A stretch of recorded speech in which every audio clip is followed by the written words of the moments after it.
Welcome to the WION podcast. Today we're diving into something pretty fascinating coming out of England. It looks like how we think about getting older, well, it might be changing. That's right.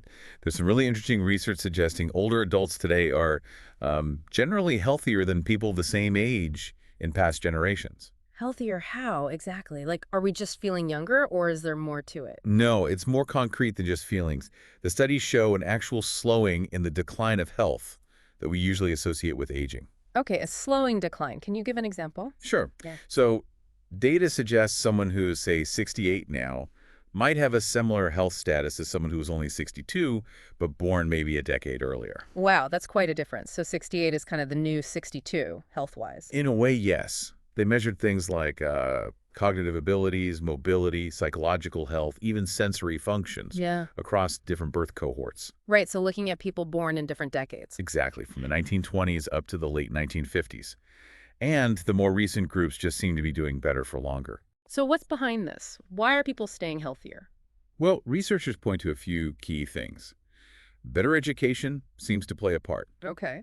Also, improved nutrition over people's lifetimes, much better sanitation than in the past. Right, the basics. The basics make a huge difference. And of course, big strides in medical treatments. Ah, like managing high blood pressure, maybe? Stuff like that? Precisely. That and things like joint replacements being more common and effective, it all adds up. Makes sense. And is this just an England thing, or are we seeing this elsewhere? It seems to be broader. Similar findings are showing up in other large studies, like one looking at health and retirement in China.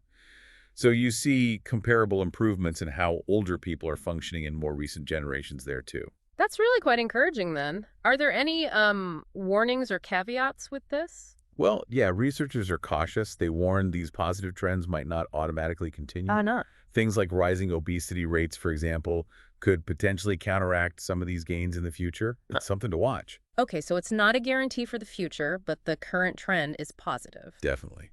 The main takeaway, despite the cautions, is pretty hopeful.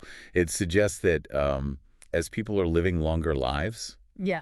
they're also getting more healthy years within that longer lifespan. It's not just more years, it's more good years for many. So reaching your 70s might increasingly mean, well, not slowing down nearly as much as we used to think. Exactly. It could mean enjoying life with the kind of vitality we perhaps associated more with being younger. That really does shift the perspective on aging. So, as you think about your own future, it seems the picture of later life might be getting, well, a lot more vibrant and active. Stay tuned for more such intriguing stories to come on the WION podcast.